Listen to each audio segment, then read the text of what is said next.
Welcome on back to another episode of the Goonery. Me and Brandon here once again. What else is new? But got a lot to talk about this week. The draft is right around the corner. We're just wrapping up what was a wild WrestleMania weekend, and baseball season is back underway. Brandon, we're gonna start out with the Bears like usual around these parts. I think I read the funniest piece of Bears news that I've read in a very long time today. And that's the fact that the Carolina Panthers called Ryan Poles in tears, saying that they accept the trade with include DJ Moore. I mean, wait, hold on. I didn't see this story. Oh, you didn't see this? No. Ryan Poles came out and said that the Carolina Panthers called him in tears, saying that they accept the trade. That when he said he wasn't budging on DJ Moore instead of a 2025 first. Ryan Poles brought that front off that brought them to tears. I think the Lord's been listening to me. I think the Lord's been listening to me. Literally, a GM that I want to assume that other GMs are gonna fear going forward. I mean, if you're gonna bring a front office to tears, these are grown men, and I'm pretty sure if they saw any of their players or their kids cry, they'd tell them to toughen the hell up. Like, they made these grown men cry over DJ Moore and draft picks. I might love this guy. I'm not gonna lie to you. I'll tell you what. Ryan Poles gained a few points on my list. He's hit it out of the park this offseason. I love this trade. It was a 10 out of 10 trade in my opinion to begin with. Mm-hmm. This has now broken the scale and it's 11, a 12. I mean, it's bringing another front office to tears.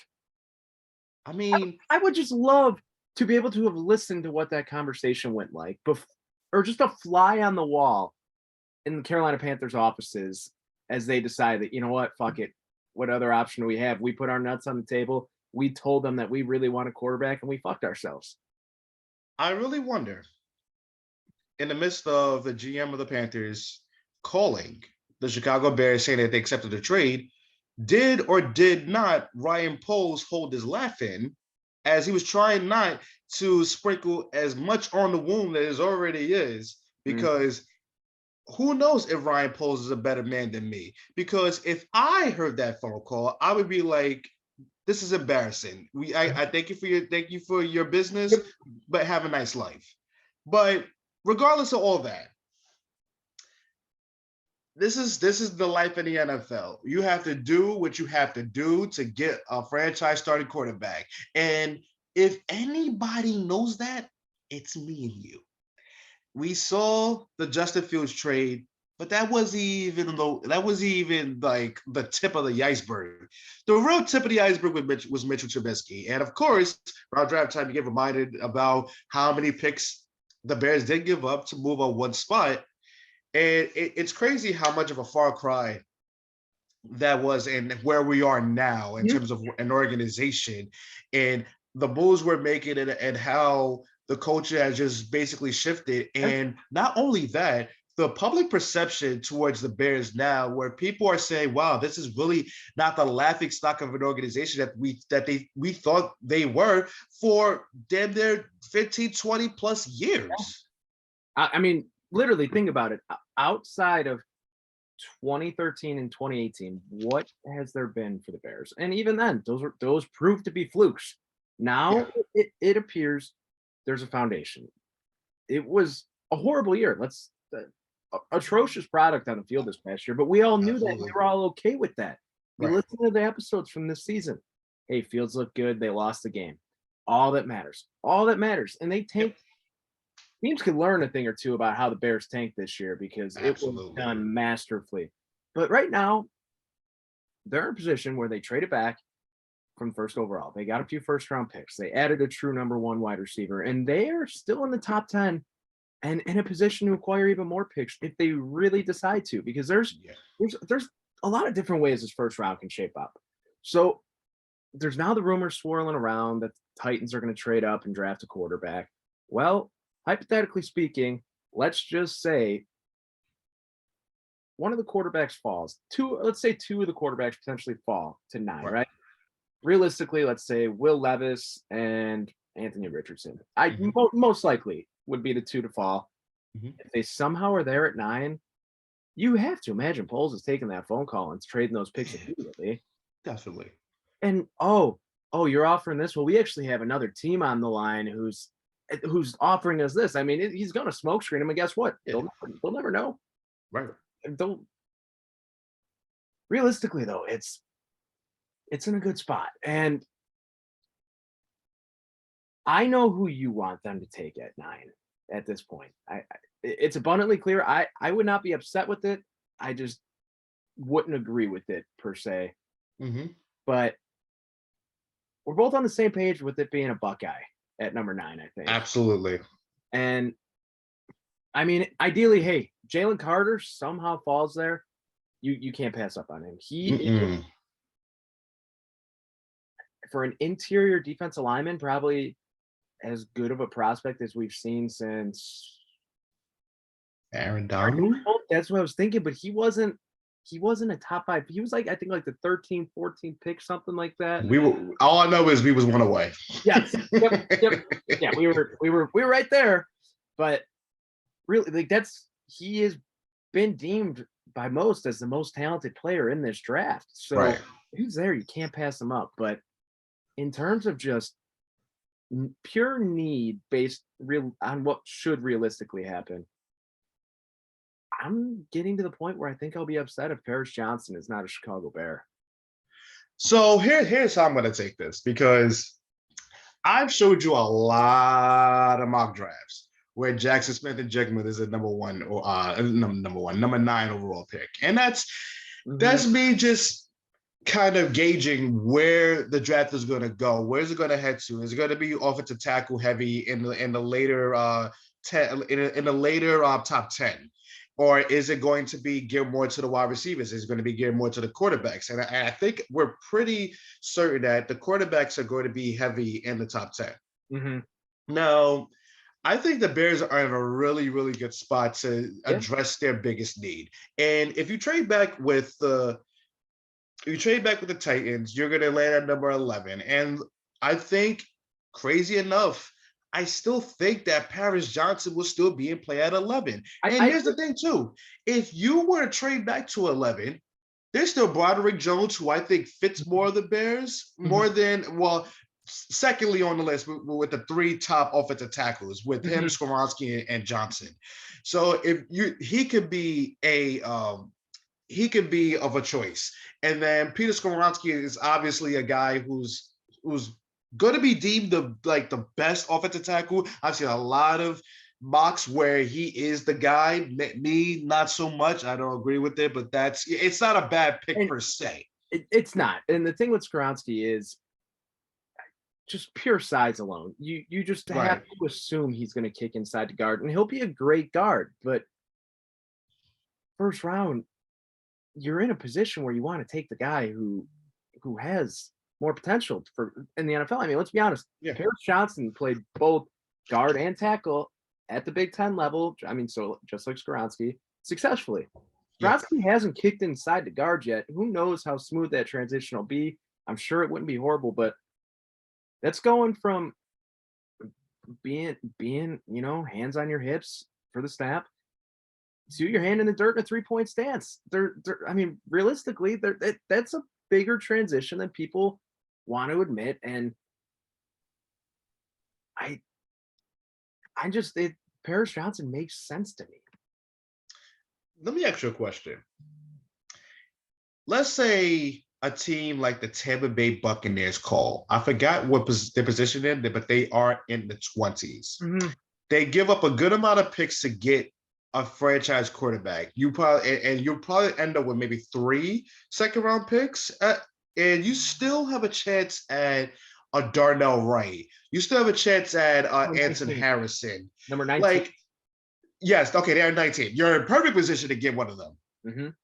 Would you consider it, even though it's not the top 3 guys? Yes. Yeah. I mean, you would have to think so, right? I think so, because at the end of the day, I consider this offensive tackle class to be very, very, very Very talented. Okay, no, it is. because It's deep. It's I'm gonna deep. tell you something. Doing all these mock drafts, I see some really, really good talent, and that lasted to the third round. Mm-hmm. Matthew Bergeron is lasted to the third round of most of the mocks that I do, or even the mocks that I've seen. It's very, very heavy. And I think the one thing that Bears fans have to recognize that physical traits matter when it comes to offensive line. Mm-hmm. And if it comes down to like a guy like Darnell Wright, he may go late in the first round, but I guarantee you it's exactly the player that Poles wants. Yeah. So I look at, and I've seen his highlights, and he dominated in 2022. I mean, previous years, it was a work in progress. He dominated. But at the same time, if you can collect picks and get those positions, those premium positions that maybe you would say that Post missed out on in the offseason in the first wave, I think you do it. It may not be ideal for most Bear fans, and I think the more and more draft approaches, we're going to see more and more Bears fans say, "I wouldn't mind trading back. I wouldn't mind it." So, and something to consider. And that's not to say that, Paris Johnson's not a big dude. He's not athletic, but Darnell Wright is a mammoth of a person. bigger motherfucker than Paris Johnson, and both Yeah. of them are just mammoths of human beings. And I mean, I don't hate that play at all. The problem is, I tend to think that Tampa Bay is a pretty well-run organization, right? At least the last few years, I would say. They knew one when it was time to move on from Jameis, right? Mm-hmm. They went out and got Brady. Okay, I mean, yes, they didn't necessarily form a great contingency plan at quarterback with Brady leaving, but do you think that? I guess that this is short-term memory, but do you think that they genuinely look at this quarterback class, right? Mm-hmm. And think that there's multiple franchise guys? Because if I'm Tampa Bay, realistically, do you want to know what I'm more likely to do? I'm more likely to maybe trade back my first round pick, collect a couple picks, maybe Hendon Hooker at the end of the first round, maybe Hendon Hooker in the second round. That because in my opinion, I still think Hendon Hooker is going to be better on despite the age, obviously. Yeah. Hendon Hooker will be a better quarterback than Will Levis. I think he'll be a better quarterback than Anthony Richardson. I want to say he could be the best quarterback in this class if he was healthy, and we really would be talking about him as a top 15 pick, I think, if he didn't tear his ACL. Absolutely. And I think that it's one of those things with Tampa Bay. I picked Tampa Bay because I feel like I've seen a lot of mocks where they do trade up for a quarterback. The real question that we need to ask, and we're going to eventually find out, how does Tampa Bay view Baker Mayfield versus Kyle Trask? That's going to be the real thing, because if Tampa Bay is really going to need a quarterback in this draft, because they're in a position right now with either guy starting, and regardless of whoever's going to start is throwing the ball to, they're going to be in a position next season to probably draft the quarterback. 100%. And the top quarterback, it's a great quarterback class next year. It's going to be very, very interesting to see if they're going to somewhat tank this year, because I don't think they're bad enough roster-wise to tank it, but it's also interesting to see if they want to pick their guy now so the core of players that they have are not wasted. Mm-hmm. No, I do agree, but it's just, you look at the quarterbacks next year, and I think that you're going to see a lot more tanking this year than you have in a long time. And it's going to be abundantly clear that teams are tanking when you have a class that's headlined by Caleb Williams, Drake May. I'm going to throw Jordan Travis in there probably. Bo Nix, which I can't believe I'm even saying, but that's insane to even think about. He'll probably be a top 2-3 round pick though. Probably. Probably. At Michael Penix Jr., I don't love him, but scouts love him. Scouts love him. I know. Sam Hartman, he's had a great career once he's gotten healthy. Grayson McCall, Hell, I mean, I'm gonna go there just out of pure intangibles. JJ McCarthy. Yes, yes. And you know something? I've heard a lot of people say there's gonna be no development with him.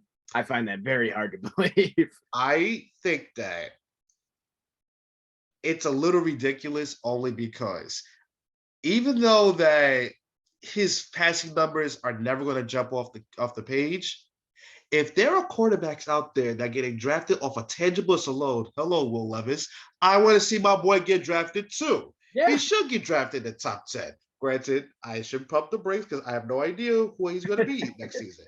But I'm standing on that at this moment in time. Yeah, and I mean, realistically, I think you're gonna see a frenzy with Caleb Williams and Drake May, like we haven't seen with a quarterback class since Luck and RG3. Yeah, it's gonna. Yeah, And it's, I mean, we were already talking at the beginning of this year offline a little bit. If Fields isn't it, do you tank for Caleb Williams next year? And Hey, it sounds like the contingency plan could be Aiden O'Connell for us. so yeah, let's get into that. I did want to touch on that. So the Bears have been conducting polls, front office been conducting some of their 30 official visits that they can technically have, right? And I called out that I would like to see a third quarterback. And Aiden O'Connell, not a guy I would have expected, but he's a guy you'll be able to probably get as an undrafted free agent, which, hey, bring him into camp, whatever. He can't be any worse than Nathan Peterman. Yeah, and I'm gonna tell you what this is. And I want Bears fans to freak out because it feels like they freak out over everything. This Aiden O'Connell thing, it's simply the Bears probably going to a Purdue Northwestern game. They was looking at Peter Skoronsky. They was looking at AA, and they saw Aiden O'Connell. He's like, wait a minute, he's kind of local. Why not? He's kind of local. He doesn't even need to travel far. And heck, he didn't even play bad against Michigan in the Big Ten championship game. Why not? And he's a local kid too. Western suburbs of Chicago. There you go.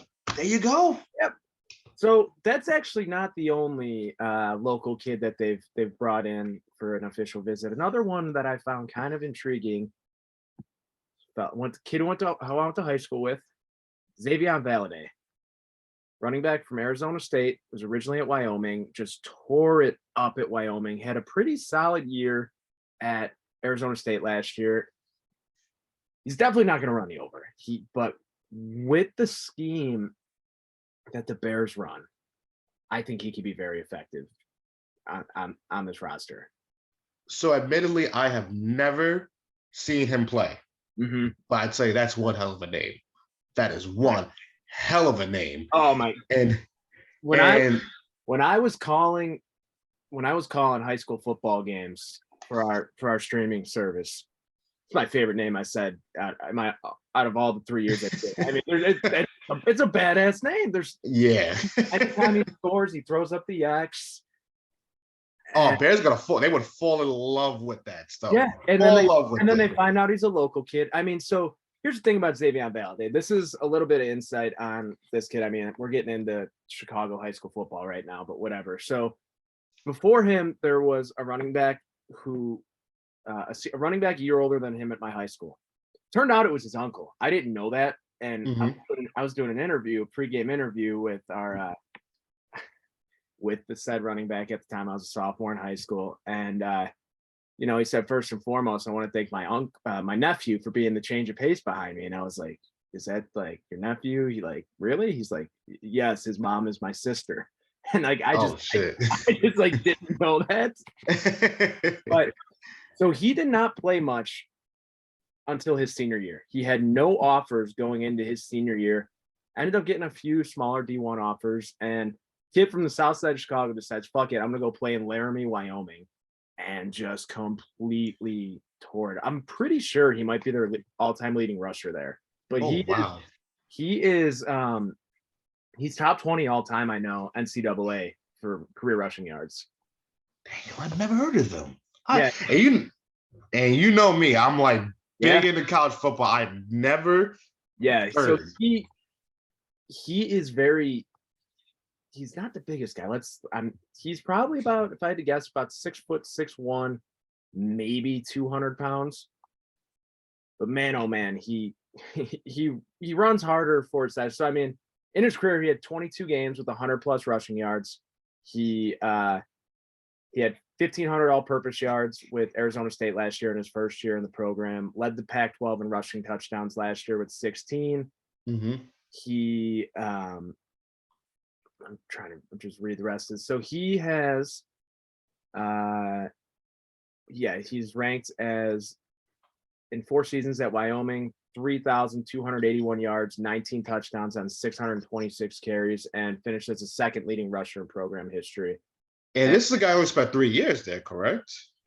Four. So okay. He did a red shirt, and then he transferred for his freshman year. I believe he redshirted. So he only played 3 years there. But yeah, so he was pretty much a 3-year starter. Damn. And when he was active this past year, he was the all-time active leader. That's what I was getting confused. All-time active NCAA rushing leader. But regardless, it's an under-the-radar prospect who he's a pretty good pass catcher. He's a guy who could really be someone fans fall in love with as a late round pick. And for what it sounds like, because it seems like they have the set top guys in terms of running backs, from Bijan and Jahmyr Gibbs and Tajay Spears and all of them. I think in the 7th round, we got 2 7th round picks. I think you say, why not? Yeah, I mean, it can't hurt. And he's a guy. I mean, for being as good of a pass catcher he was, I wouldn't be surprised if in the NFL he kicks out and plays a lot in the slot.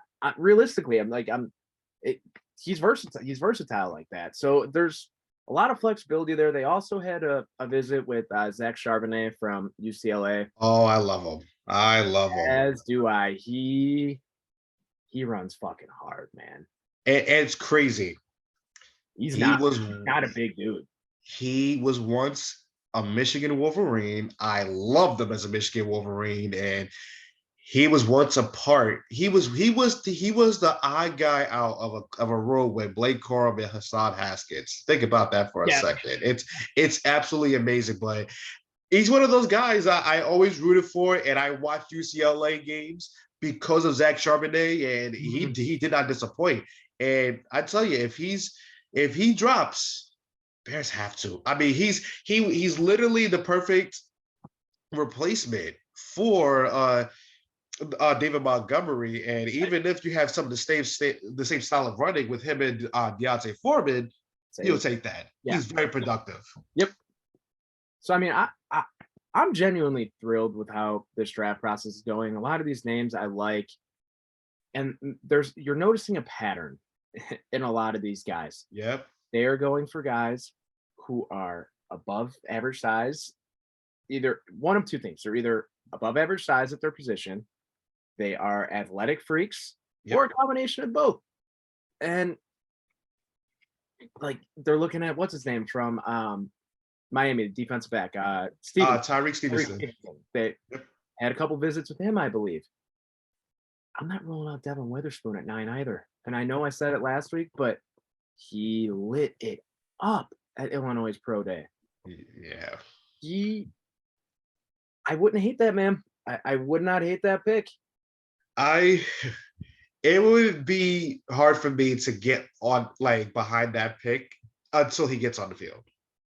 Until he gets on the field. I honestly think that's how most Bears fans would feel. And no, you're not wrong. You're not wrong. But draft is right around the corner, man. This one it starts to get fun. I mean, I've had fun this offseason, but this is when the real fun starts. The real fun will start once we stop seeing Mike Tannenbaum have Hendon Hook in the top 10. I don't know if you've seen that. I don't know, but it's probably best you did it. Yeah. But this is the time of the year where you see the mocks, you get excited. Then you see the mocks, you're just like, do people even watch? Do people even see what's going on? Like, I always get disturbed when I see people who do mock drafts and they don't because I only see mock drafts for the Bears. Yeah. But they don't address the positions that It No. clearly need. I'm just like, what's the angle here? Like, what do you plan to do? Mm-hmm. But maybe that, but that's just how it goes. Maybe, who knows? Maybe Pulse has the same idea, and that's where things are gonna get a little scary because I'm like, I don't know. All right, so pivoting to, I don't know how to describe this weekend anymore. It's mixed, a lot of mixed emotions following this weekend. Oh yes. It was a great product in the ring throughout. WrestleMania 39 goes Hollywood. One of the best manias in ring that we've seen in a very long time. Yeah. Top to bottom, the card delivered. It genuinely delivered. It was a lot of fun. There's a few matches I wanna hit on specifically. Sure. I want to start with Austin Theory and Cena. All right. You know Cena's how old? He's 45, I believe. Mm-hmm. Genuinely, that was the first time, not the first time. Yeah, you know what? I'm gonna say it. The first time where I genuinely watched a match with him and I was like, wow, he looks his age. Yep. He really is starting to lose that step. And I don't understand the finish there, right? Cena obviously wasn't gonna win. He does not need protection. Why are you having Theory go to the low blow? He doesn't need any more heel heat against John Cena. I will say this. I think because I was dead wrong in my face turn. He's gonna shake hands with Cena thing, but I do think he did not need the low blow to beat him. Like Mm, if you want to get the heat possible, like all time nuclear heat, which he didn't get because I think people expected the finish, but I think he is the top heel champion when Roman's gone. And when Roman's gone, like he's the guy and people say, like, yeah, I can't stand Theory. There's a mm, lot of people who's never going to get around disliking Austin Theory. It is what it is. The match itself, and this is no insult to the match, but it was the weakest of all the matches, and mhm. it wasn't even a bad match. No, it But, wasn't. but one thing I will say is this: I don't like seeing legends go out on bad terms in terms of match quality and stuff like Mhm. that. So with that being said, I want one more match out of John Cena, and I never want to see him again, with no pun intended. Because now we have to get to a point where he does not have anybody else to fight. Mhm. The only thing I want to see now is a retirement match. And I gotta ask, do you have that person in mind for a retirement match? Because I do. Oof, see, it's tough because I think it'll be easy to go to the rival, the rival part, maybe an Edge, maybe a Randy Orton, but I don't know I'm if either. that's and the thing is, I'm just not sure of the potential match quality because I think John Cena is a guy who you're not going to expect a 25-minute match out of. You could get a 25-minute match out of Edge or even longer, maybe Randy Orton as I well. still However, I still think you could get a solid 20 out of him though. 20, yes, but I do think for the sake of the retired match, the glove, the clip got to be unloaded. In terms of current day guys, there was one match I've always wanted to see John Cena in a good quality program with. His name is Drew McIntyre. I like why the hell not? I think Drew McIntyre should be alive for a heel turn. That's first and foremost. Mhm. But if you want to push him as a top heel, like and have him have a good program with somebody, I think John Cena and Drew McIntyre would be a really, really good program to do. So I have two answers here. I I, I mean the easy one is Cody. You just have face versus face. I think that's what they would have done at SummerSlam, if we're being completely honest, and that would have been seen as last match if Cody would have won the title, right? Yeah. If he would have won at Mania, which we'll get to, but if he would have won the title, I think it would have been, that would have been the real passing of the torch, and that would have been. I mean, I'm not going to call it a modern day Hogan and Rock because it's not. It's nowhere near that level. Yeah. But it in that vein, I'll say it, where you kind of do the passing of the guard of the one ultra mega baby face to the next, right? That's why I saw that as a possibility. Cena's only hasn't won one title in his WWE career. He's never been the Intercontinental Champion. Mm-hmm. Career versus title, SummerSlam, John Cena versus Gunther. I like it. I like it. I like it. And that solidifies Gunther's IC title reign as the greatest of all time.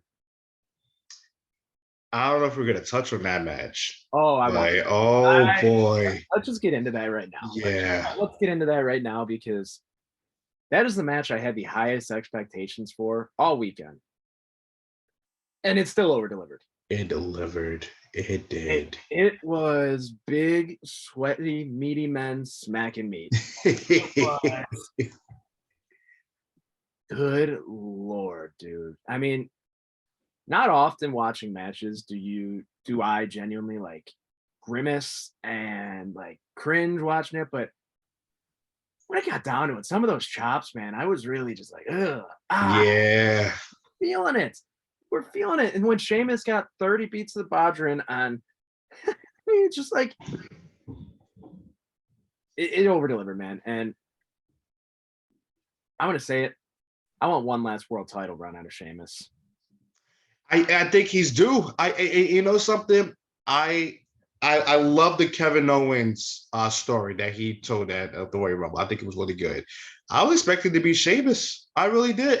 And I think at this point, you can absolutely trust Sheamus being the top babyface on SmackDown. Mm-hmm. He's that. I was watching it with my friends night two, and I said, never have I seen a change in perception of one superstar in a matter of a year. It is unbelievable how loved he is. The sequence where two superstars are trading punches. Yay, boo. Ooh. They booed McIntyre, not Sheamus. I couldn't believe it. And I'm just thinking to myself, they fucking love Sheamus, man. It took them one match, one program for them to say, I appreciate him. I did it before, but I appreciate the hell out of Sheamus. And you know something? I do as well because he can fucking work. And I was one of those people, admittedly, I would sleep on him. I didn't care for him, but I've woken up. He's great. He's absolutely great at this. I'll be completely honest. I've always loved Sheamus. I didn't love his initial push when he came in what was that, 2011 or whatever it was. But ever since the bar broke up, I've been clamoring for a Sheamus world title program, let alone a win. And with the Brawling Brutes, it made sense following Survivor Series, I thought, especially. Mm-hmm. But whatever, regardless, also, I just want to touch on the Bar real quick. One of my favorite tag teams of all time. They were great. They were incredible. You know, banger after banger started with the Bar. But where from that match, I mean, Drew McIntyre, you saw the seeds kind of planted for the heel turn, I thought, with him constantly. I mean, I know it was a title. Him and Sheamus are he obviously, you know, they're friends. They've had their problems in the past, but you saw the seeds planted. McIntyre, I think it's very clear, like you said, he's due for a heel turn. Sheamus is going to continue being on that babyface with the Brawling Brutes on SmackDown. What's next for Gunther? It's a good question, and I think it will continue with Drew McIntyre initially, but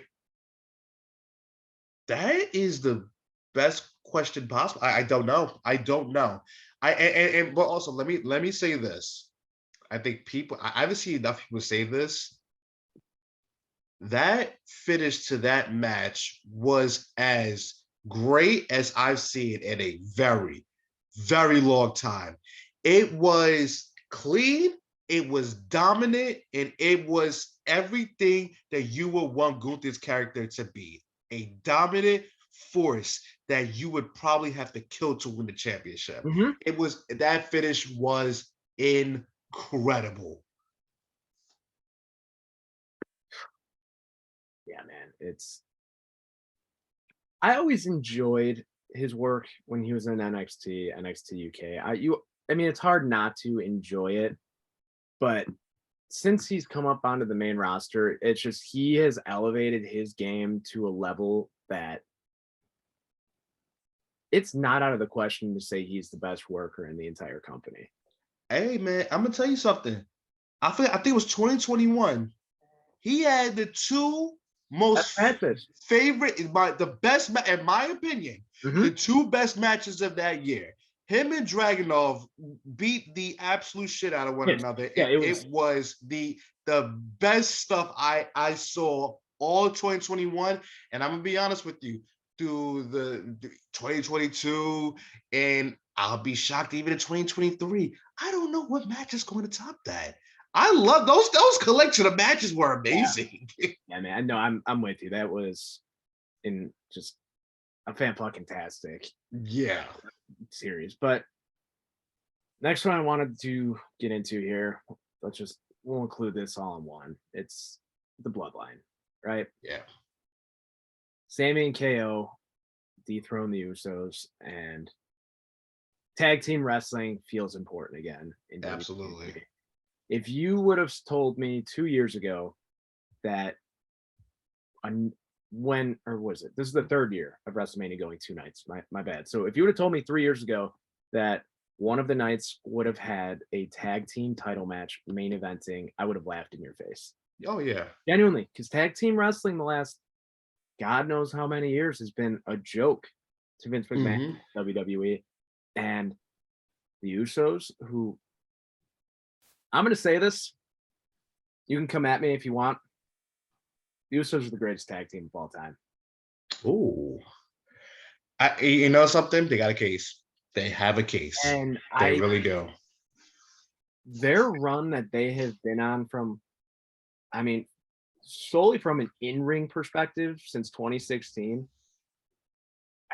their program with the New Day, that will forever be hard to top for tag team wrestling. But what that they've been able to do in from pure character progression with this Bloodline storyline, I can't believe that it's realistic that Jey Uso could still be the one to end Roman Reigns' title reign, which is crazy. But that match was a perfect tag team match. It sold. You said the IC title match was your favorite finish in a while. The finish in that tag team match incredible was my favorite finish in a while. Sami, the 3 haluva kicks, and the third one where he showed a little bit of hesitation, and then you just see him, fuck it, let's do this. Yeah. I don't know how long KO and Sami last. I don't. I hope it's for a while. I think it will be. I think it'll be at least SummerSlam. I do, and I hope that when they split, though, it's not going to be a case of one or the other turning on each other, because we don't need that. We don't. We see it already. With where their characters are at, them reuniting to take down the common enemy, calling each other brothers, best friends again, both wearing the PWG logos on their gear, which that's a small little touch, but you notice it. I mean, it works. Yeah. And you got the mess. You got, they were during commentary making reference to El Generico. They weren't doing that before. And it just feels like their villain arc has finally gone full circle. And I hope that eventually they could just split. I don't know. It's just, that storyline was perfect. So, side note, because I want to touch on a couple of points. That match absolutely deserved to be in the main event of night one. But boy, was it funny to see the ladies killing it before the main event. Oh, yeah. And I tell you, every fan Every fan said there's no way that should main event. And guess what? Rhea and Charlotte said we should. And they had a main event caliber match. It was amazing. Awesome. Great match. Now, I've said this before and I'm gonna say it again. I can't remember a storyline. I don't even think I'll need to remember because I don't think I can remember a storyline that really tugged at my heartstrings as much as this one. But seeing Sami Zayn 3 haluva kicks to end the match, seeing the reaction of Sami and KO to win the tag team championships, it was as I mean, this is I feel like this is what wrestling should be about because literally I people don't really understand it, but wrestling is the closest thing to a soap opera. I've had my mother has said that to me for my entire life. This is soap opera for boys and men. And That's right. I don't deny it because it's truth. It's exactly what it is. It's exactly what it is, and it would just take the non-wrestling fans for them to understand that about us. But I digress. That is what wrestling should be. It should make you feel things. It should make you feel emotional when you see your favorites win the tag team championships, overcoming all the odds and making you wait so long for them to finally persevere. That's what it should be about. And I have no idea whether this story is over. Boy, let me tell you, if this is the end of that story, it was one of the greatest endings of all time. It tops your favorite movie. It may be my favorite movie in terms of endings. It was as perfect as it gets. And the way to go to your Usos play by them being the greatest of all time, I don't remember a tag team that elevated every tag team they've been in a ring with, whether it be lesser or on the same level, they have elevated every single one of them. And that's where they have a case for being the greatest tag team of all time. They have stepped up their game so much. And we remember when we saw the signs when the Usos was getting involved with AJ Styles and Roman Reigns rivalry back in 2015, and we just said, "Oh my God, these guys are boring. They had the boring face paint, they had the terrible ring gear," and then they completely turned it around and had just a great series of matches and had being involved in almost every memorable tag team memory between the era of 2016 and 2022. So it's been great. It's been great. They have had one of the greatest runs, and they are absolutely in the conversation because I think personally they're the best tag team in the world. I agree. All time, they have a case. I think when it's all said and done, people will be looking back on them and just, wow, we didn't appreciate that enough. That's right. And realistically, I think that's the type of legacy I would want to have as a wrestler, but it's incredible. So with the end of that storyline, which I do think that them going back for the tag team titles, I do think that aspect of the bloodline story is over. I do think now it's shifting over to there being a schism within the bloodline. You saw it planted on Raw where Roman didn't want to see them. Heyman had the jet early, all that jazz.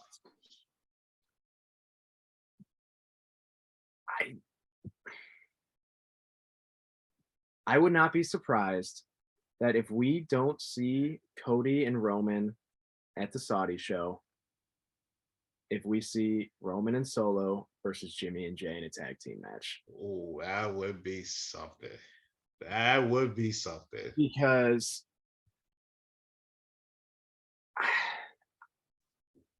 they're treating that Saudi. They've been treating the Saudi shows like they're a lot bigger deal than they actually should be.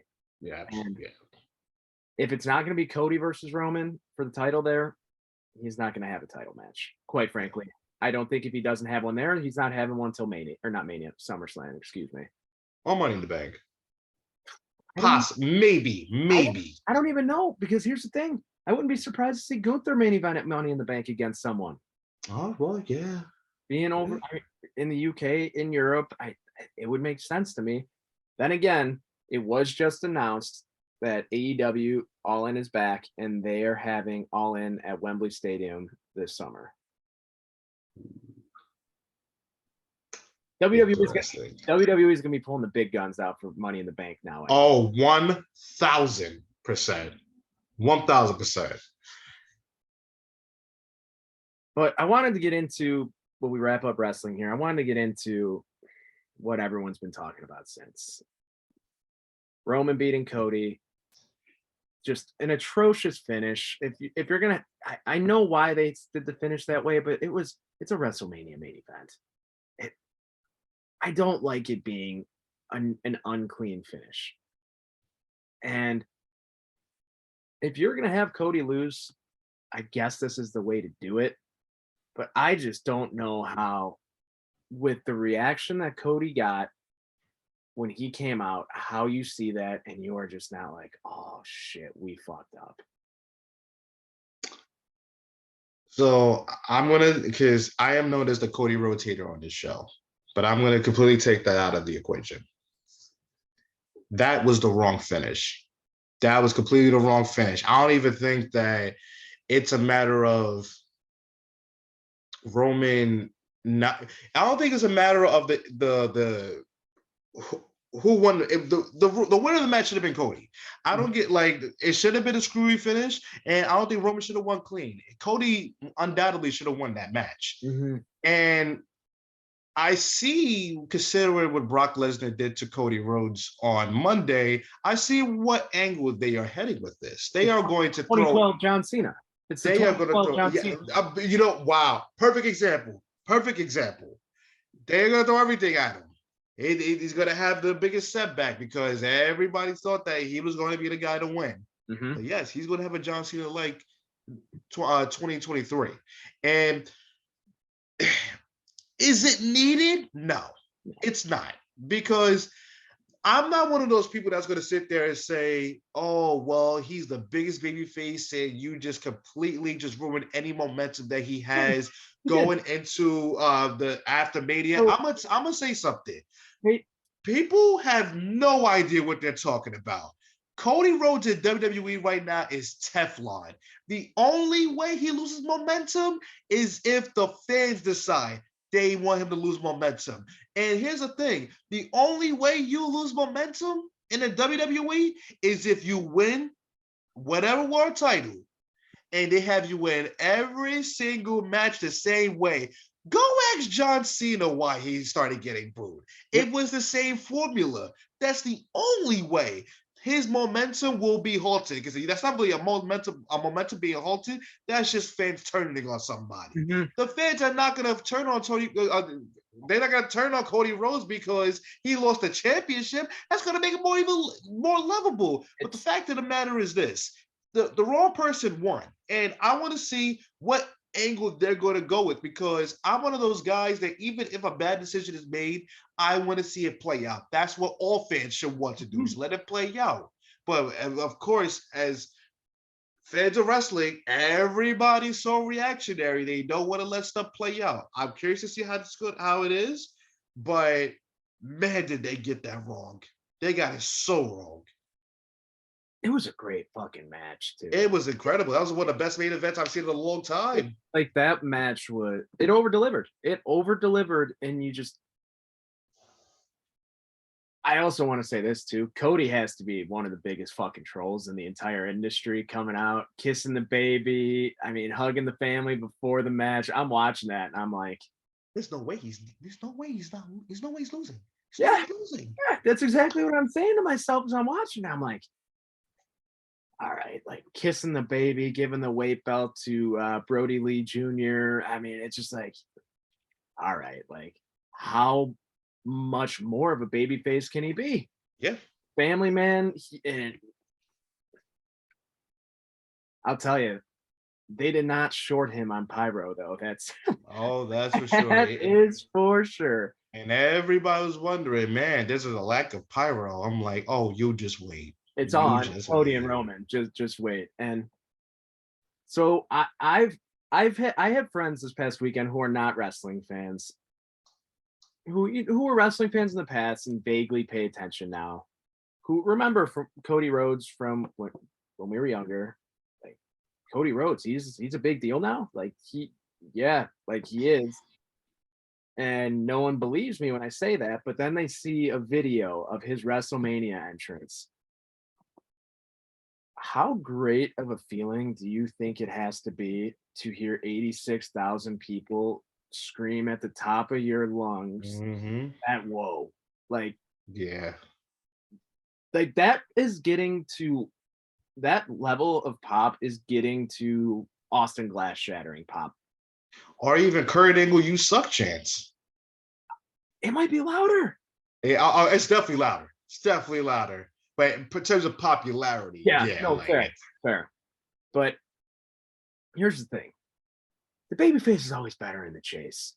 I just do not want to see this go all the way to WrestleMania 40. it doesn't And need that's, to. It and does not need to. that's what it's looking like is gonna happen. It's just like the whole finish the story thing, man. It's just you finish the story at the grandest stage. Like it just doesn't. Main event: the prodigal son returns home, wins the Rumble, Yeah, and come on, man. so the thing that people that has have irked me, they're like, "Well, Cody needed that setback, right?"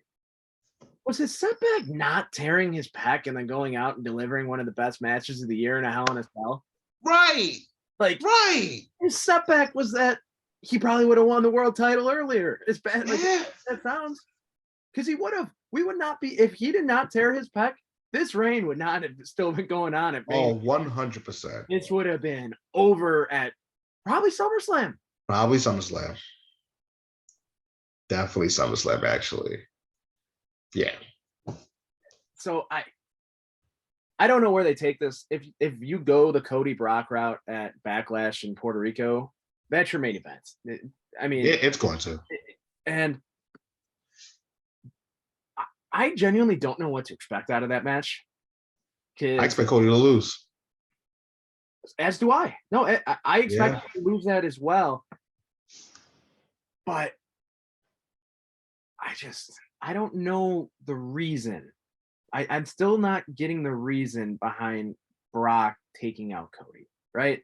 Is it because Brock's used to being in the main event and he opened the show? Is it he can't challenge for the title anymore? So I'm gonna go after the other top guy. Like I I'm, don't know.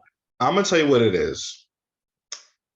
The Raw after Mania was so shit, and they scrapped so many plans that they had to go with some type of shock factor. And that was it. But in hindsight, at this moment, because granted, we have, like you said, we have no idea why this happened in the first place. Maybe we get an explanation. And if we do, we'll see if it makes sense. And then we'll go from there. We all know it's going to lead to a match. We just want to know if it makes sense.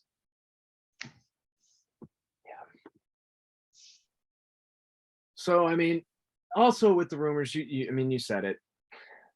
Raw after Mania sucked. It Yeah. was the worst Raw after Mania. So flat. I mean, going up against national championship. Granted, national championship didn't have that much steam behind it, but still a national championship against Monday Night Raw. I hate to tell you, Monday Night Raw, you're losing that 10 times out of 10. Yep. But no real surprises. I mean, okay, yes, Brock turning on Cody, but Matt Riddle. Yeah, I'm a fan of Riddle in the ring, but that was like, oh, big whoop. I couldn't care less. As a program with the Miz now, great, like whatever. But I'm not one who has ever been someone to complain about Vince and his fingers being all over the product. But there's been just such a noticeable difference since Triple H has taken over. And this was the most Vince McMahon Raw I have watched in I don't know how long. You had segments getting scrapped. They promised a commercial-free first hour. There was maybe 5 minutes of in-ring action. It was bad. And then did you see the clip of Seth Rollins at commercial? I did not. Oh, well, no, I didn't. So Seth was supposed to have an in-ring segment with someone. I forgot who it was, but I don't know. Did you watch the whole Raw? Yes. So when he came out and they cut the commercial break after his entrance, right? Mm-hmm. There was supposed to be someone who came out and interrupted his promo. I don't know who it was supposed to be. I forgot. There's a video of producers running out to the ring, telling him there's a change of plans and taking the microphone from him. That's why the segment was just him quickly being serenaded. Oh. They had a change of plans while he was in the ring. So, oh, that's so bad. So, I don't want to jump to any conclusions because I feel like if there's theories around why Triple H was not in creative, not running the show. Mm-hmm. I low-key feel like this was a thing where Vince McMahon was making all the media appearances and whatnot, and he said, fuck it, let me run the show tonight. And that's exactly what happened, and it got met with horrible reviews and very low The lowest ratings at their lowest ratings as well in God knows how long. And here's the thing too, nobody knows if Triple H is completely out of creative, but every site that claims to be wrestling journalism is going to tell you that Vince McMahon is completely back in power. Getting him the clip. It's ridiculous that WWE has had to suffer through this for so long, because let's be honest about something. We have seen Tony Khan melt down because he felt as though there is very, very biased media towards his company. Mm-hmm. And he's dead wrong. Dead wrong. You do not see these type of fear-mongering stories about AEW. No. You don't see it. They have not told the truth about a lot of the stories that's come out. More specifically, the whole debacle with the Elite CM Punk. It has had to come from the mouth of the people that were involved. So let's get that into perspective. And now with this, every single time WWE has a high, hey, you hear Vince McMahon's coming back? What's the angle? What's the angle? You're trying to scare fans away from watching the product that much so they can watch the Golden Boy in AEW?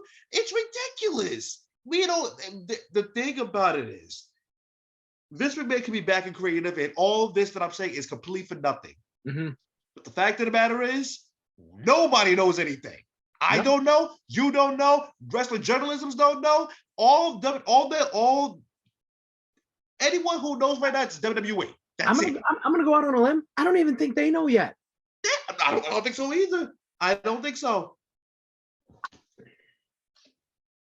Before we move on here to baseball talk, we have to bring it up. What the fuck is going on with Vince's mustache?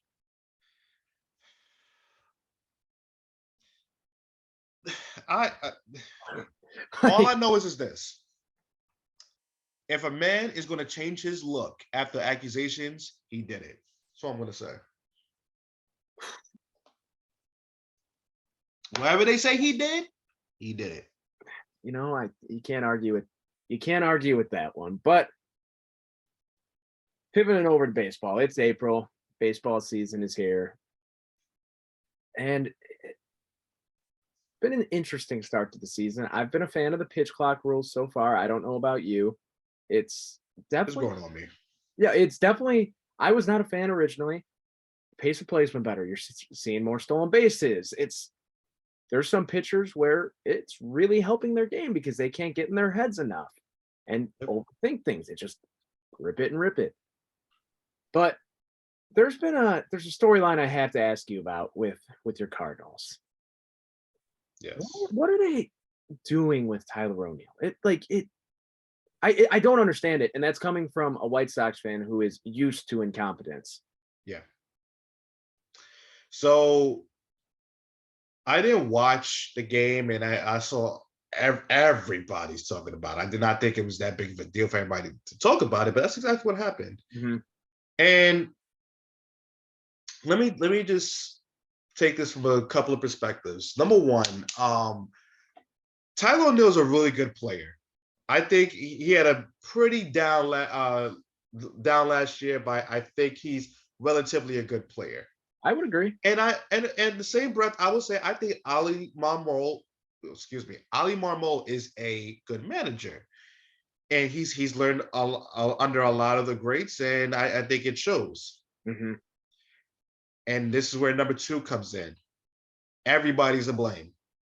And when I say everybody, I'm talking about Tyler O'Neill, I'm talking about Oliver Marmol, and I'm talking about the third base coach, Pop Warner.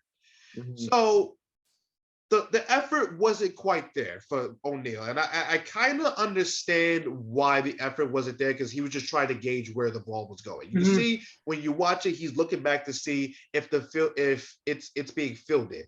Mm-hmm. And at that moment, here's where it's Pop Warner's problem. Because if you notice that he is looking back to see if the ball's being fielded, you stop him. You stop him, you tell him to get back to the base, because that's Ronald Acuna that's throwing the ball, and you're going to get gunned down. For a lot of people, no matter how fast you are. It doesn't matter. He's pretty fast. Number 3, it is too early in the season. Especially, I don't know how many people watch Cardinal games, but there is a log jam in the outfield. There's a lot of outfielders that have to get some burn. He's one of those guys that potentially, if somebody is going to break out, he could be the odd one now. But to call out your player instead of just handling in-house, that's a problem. I know Ali is one of the youngest managers in the game, and maybe this is an issue that he's not quite used to dealing with. So he took it to the media to do that. It got met with pushback from Tyler O'Neill, and honestly, rightfully so. They got to iron that out. Mm-hmm. They have to iron that out, because unfortunately, there's a lot more issues that I will get to with this team that can't be the thing that distracts them. So the other glaring issue I would say with your Cardinals is you genuinely do not have an ace on that staff. Oh, yeah.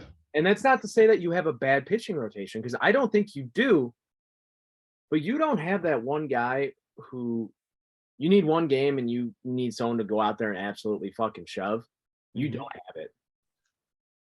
So I'm going to be the typical overreacting baseball fan.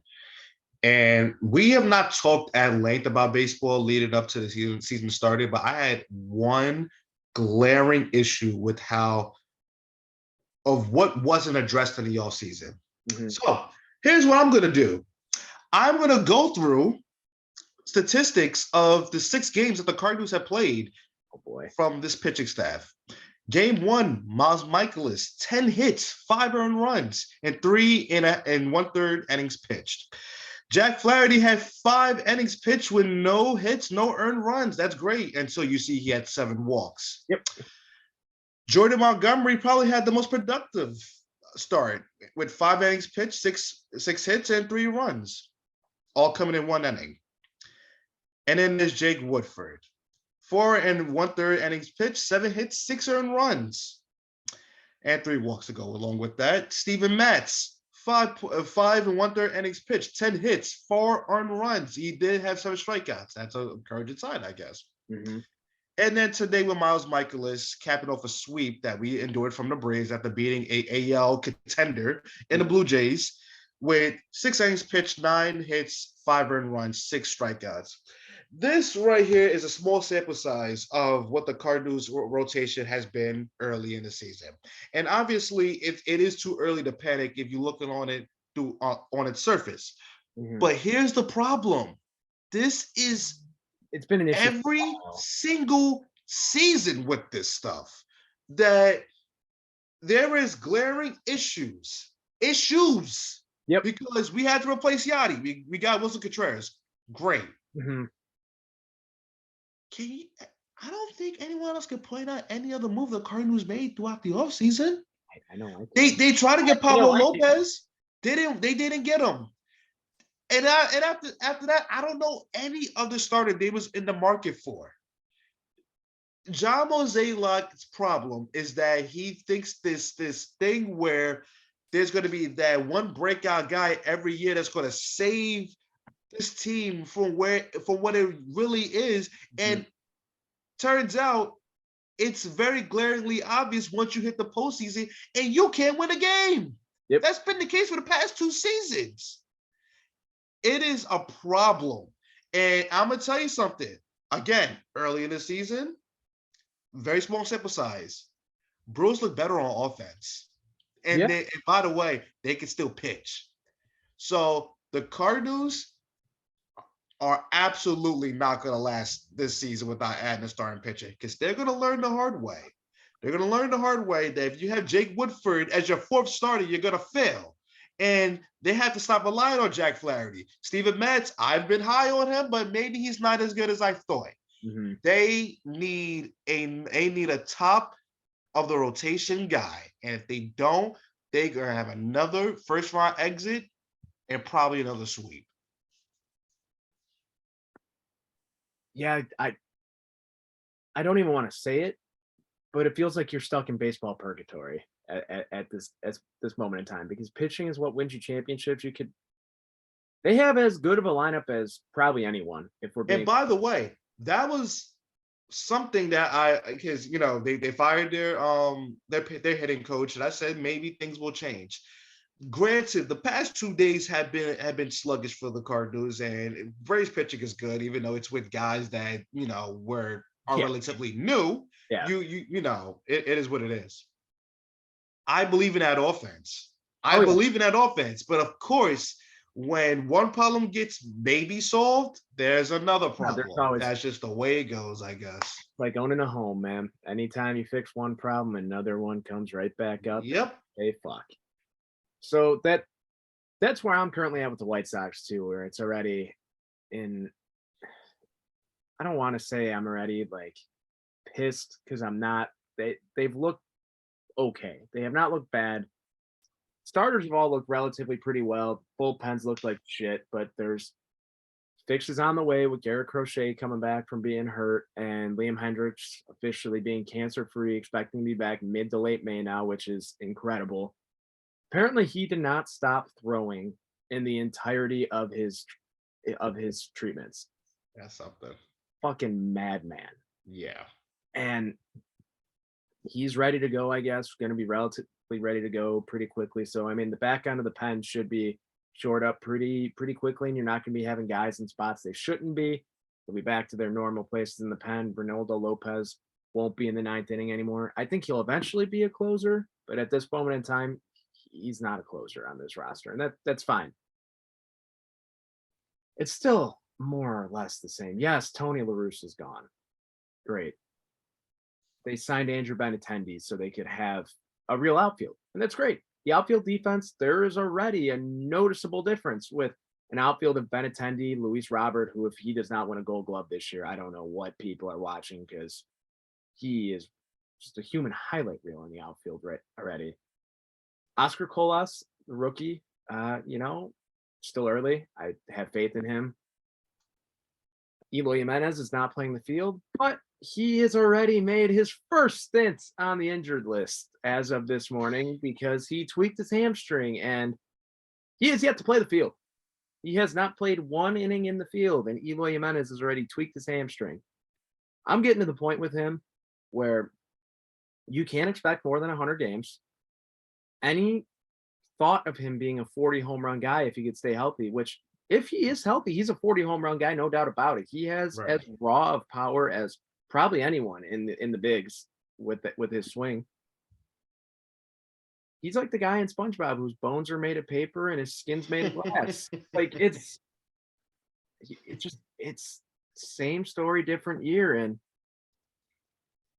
Yoan Moncada been playing his fucking balls off. He's looked incredible. He looks like Yoan Moncada of 2019, which everyone knew he had inside of him, but he finally looks like he's playing inspired baseball again, which is great, carrying over from the World Baseball Classic. He scared everyone today when he fouled a pitch off and he went to the ground and he's holding his foot and it's like, oh, we're already doing this whole song and dance again with Moncada. Like, here we are. Tim Anderson already being ejected from a game this year for arguing with an umpire. It just feels like same story, different year for the Sox right now. And I like the direction they're in. They have a ton of talent, but I'm getting to the point where this is my favorite team on the planet. The White Sox are my favorite team on the planet, and I am at the point where this is going to sound horrible. I'm acknowledging that nothing will change until Jerry Reinsdorf either sells the team or dies, because the way that this franchise is run, it all starts up top with him. And his children have made it abundantly clear they will not keep the Sox when he passes away. They're going to keep the Bulls. And I am just praying to the heavens that my White Sox can get their Stephen Cohen. And Oh yeah. it is way too early to be thinking about that. And I'm not doubting that this team makes the playoffs as a wild card. They could probably win the division. Who am I kidding? I still think that they can win this division. They have the staff for it. But the White Sox way is stay healthy, man. And it's 2023, and it's been this way since 2016. And I know there were some rough years with the rebuild in there, but 2016, they started out best team in baseball for the first month. Them and the Cubs, everyone was talking, oh, we're gonna have a red line World Series. And obviously that didn't happen. But there's just no accountability. But hey, Larry Garcia is gone. So that's all that matters. That's all that matters, man. You know, it's baseball season where we are sitting here literally venting Yep, frustrations. it is. And a crazy thing is, like, we can, you know, football season comes around, we're gonna we've been doing the same thing for Yeah. 2 years, but it never gets as frustrating with baseball, only because It's we both have 162 teams games. that we just know that they could be good, but it's always some bullshit. Yep. It always follows. It always follows, and it's still permitting itself at so early. And this is one of the things I just did not miss about baseball, because once baseball comes back and I see the opening ceremonies, Adam Wainwright singing the national anthem, I'm like, I'm fucking pumped. I can't wait. And Yeah. then reality sets in, Yep. and And I hate it here again. it is 162 games of telling yourself, waking up, 162 games. Shit, I'm excited to watch the game today. I worked from home today. I had the game on in the background while I worked. I loved watching it today. The Sox won today. It was on in the background. I was listening more than anything. But on Monday when they got their fucking dicks kicked in and Oh, that was bad. Michael Kopech gave up six home runs and or 5 home runs, and it should have been 6 because Luis Robert robbed one. That game got turned off real quick. And I'm not usually one either. I'm not usually one to turn off a game.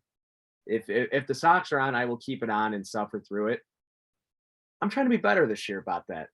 It's for my mentals, not pissing myself off more, because it is 162 games of the highest of highs and the lowest of lows. Because you could go being a baseball fan. I think any fan can relate to this, especially Cardinal, White Sox, Mets. I mean, these type of fan bases. One day you can go from, holy shit, man, rest of the league better watch out. Like they're hitting their stride, to the very next day, holy shit, I can't stand this team. What the fuck is their problem? I am so glad you are taking this very, very courageous step to protect your mental and turn games off when you know the writing is on the wall. I've learned that. As granted, I'll still be pissed the hell off. Oh, but absolutely. at least I won't see it. If I see it, then I'll get even more upset. It'll be a score update on my phone. So I got, when I see, I get the notification there's a pitching change when I turned the game off the other day. Jose Ruiz is in to pitch for the White Sox. Oh, great. That's how you know it's really a mop-up situation. And what do you know? He gives up 2 homers. Like, what else is new? And